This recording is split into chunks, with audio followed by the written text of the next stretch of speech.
right, welcome back. All right, my name is Chase Johnson Lynch, and finally, Don't Get Me Started has returned to Condor Online in our new studio here in Vauxhall Road, and I've been waiting forever for this particular show because finally, instead of me just espousing about my theories or my thoughts about the earth being flat or not being flat or the government is a conspiracy, I had to bring finally one of my competitors, one of my round earther believers, and this here is the man who was the secret and now he's unmasked, James Edward Anderson. Welcome to the show. And everything like that. So welcome to the show, James. And he just said hi. Thank you, James. Could have said a little bit more.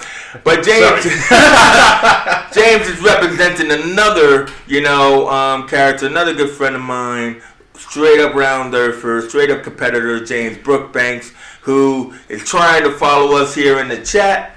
I will try to, answer his questions before he has to move off into the commercial world of people who work. But I did want to give him a shout out while he hears. Now, for those of you who just tuned in, we also have a special guest. That's what this laptop here is doing. You may or may not be able to hear his voice, but if you follow us on our channel on YouTube, when we put the edit of this particular show with pictures, you will see and hear our good friend Nigel Goodwin, all the way from Australia. What's up, Nigel?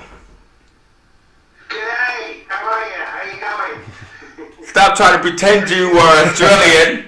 You are straight up English, Nigel. But you live now in Australia. Well, maybe. I've not been here that long, but getting into the Aussie vibe yet. Exactly. And so Nigel, fellow filmmaker, was also a person who was on the original version of Debating Reality with me. And so he wanted to chime in here on this show.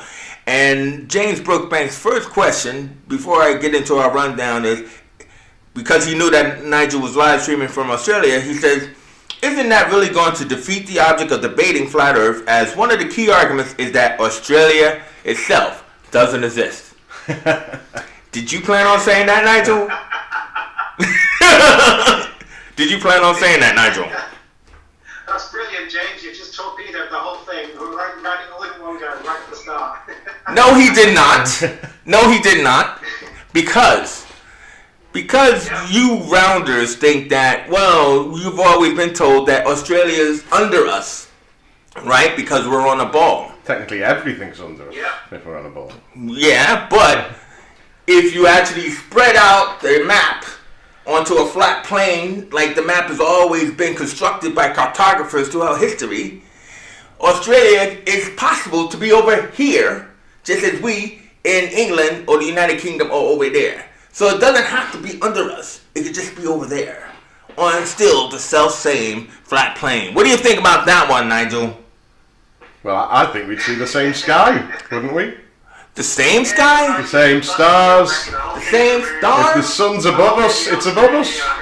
How's it? I'm in a studio in Manchester.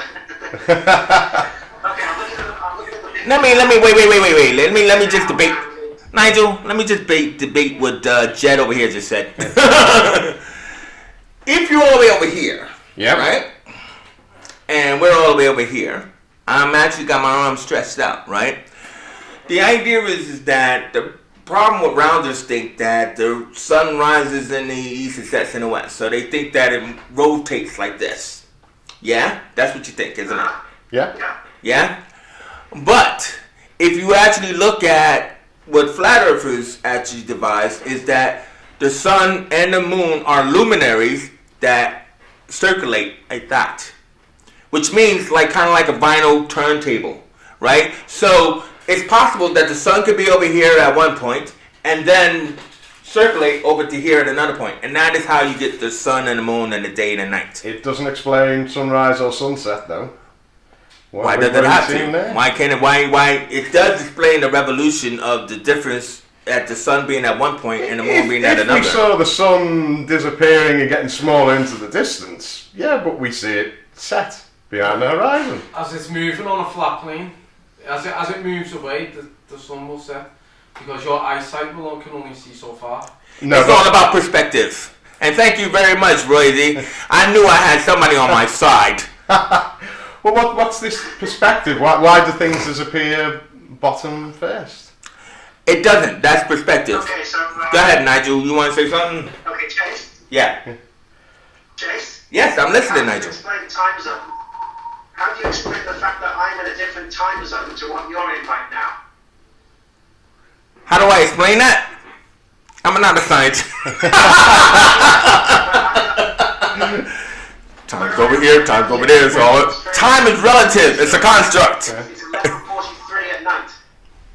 Yes, So it's the 11:43 sun now. set a long time ago over here. The sun set several hours ago.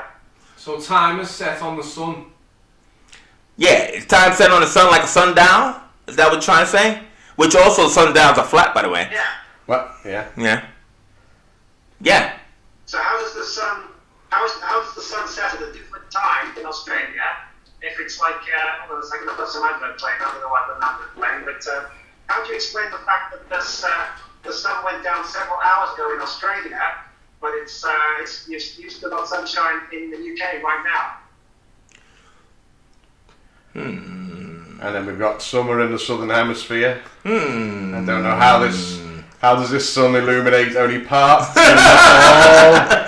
You know what? This was not on the rundown. No, yeah. Going through your cheat sheet there. Well, you know, I would if he told me that's what he was gonna ask me. I would have looked it up, and everything. So, thank you, Nigel. You know, that is a very good question, and that is a question I definitely will answer on the next show. Let's move to the rundown, shall we? Because I don't want to answer it wrongly. I'm pretty sure there is an answer, though, Nigel. I'm telling you, I'm pretty sure there's an answer.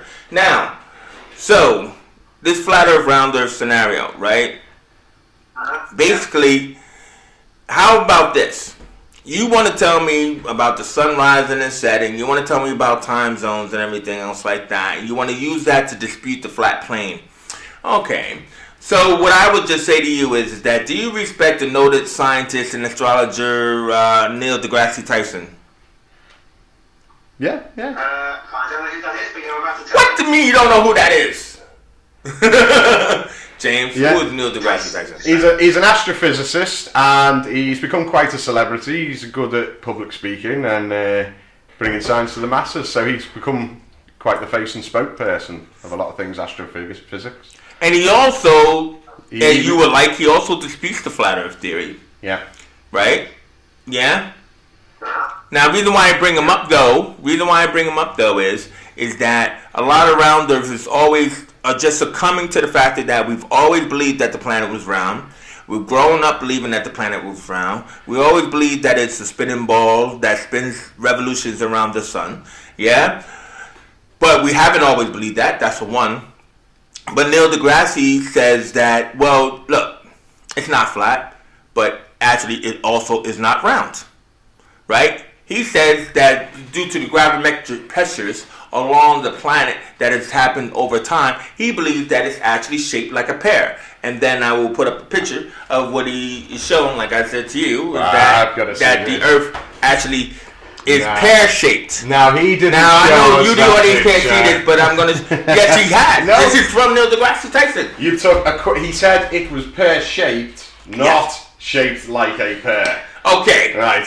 Well, he actually says it's oblate. Yes. It's an oblate spheroid. So pear was just kind of like a think euphemism. it's by 0.3%. They Yes. said so, not like noticeably pear shaped. Okay, but here's the point. My point is the reason why I choose to debate the round Earth theory, right, and always talk about flat Earth theory, because instead of saying, "Hey, I'm a pear shaper," right, is because if you can prove, as deGrasse has often tried to prove here, and other scientists back him up on it, that the Earth is not perfectly round, as you were telling me, or as round Earthers are telling us all, then someone's lying.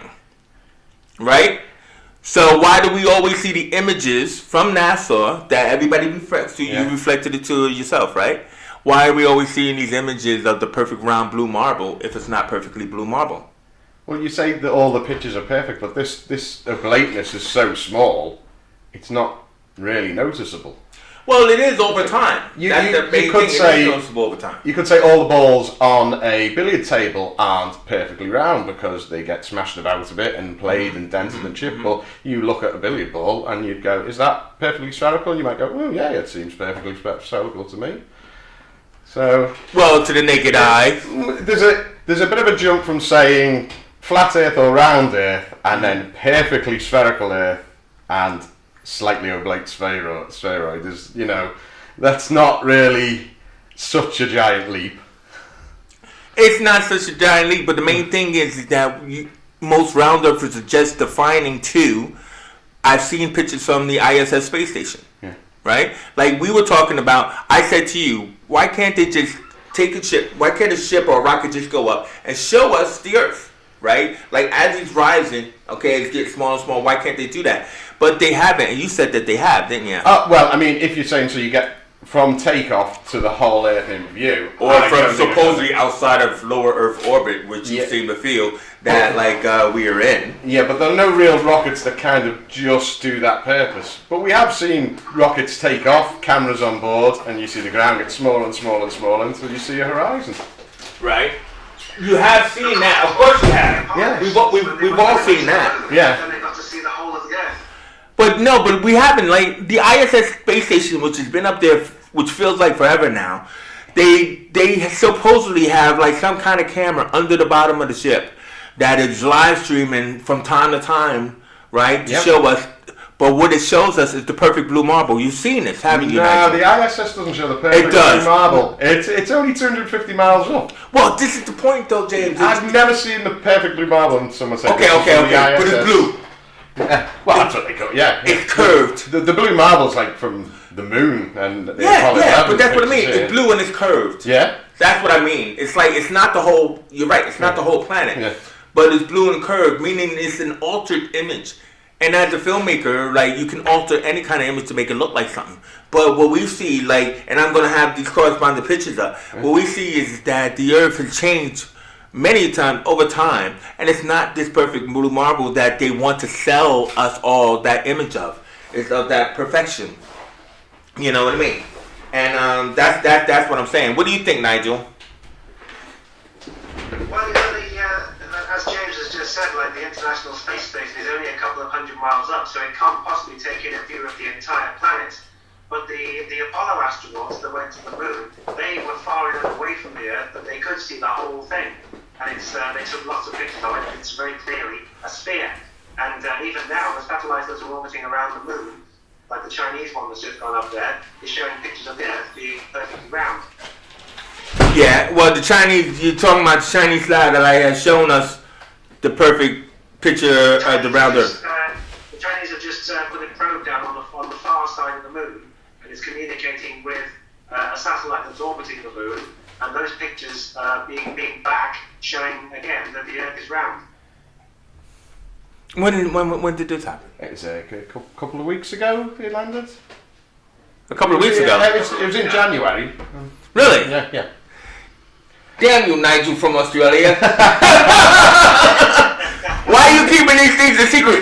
Do you know when we do this show, we're supposed to do a rundown. You're not supposed to attack me on camera with your facts. So, James, did you see this? Yes. Yeah, I better make you laugh, man. You're making me cry. So, The achievement. How do we know that's true? Actually achieved just now is that they're the first people to actually land a probe on the far side of the moon. And in order for that probe to be able to send its pictures back to Earth, it has to communicate with a satellite that's orbiting around the moon. So that satellite that's orbiting around the moon is sending back pictures of the moon and the Earth together.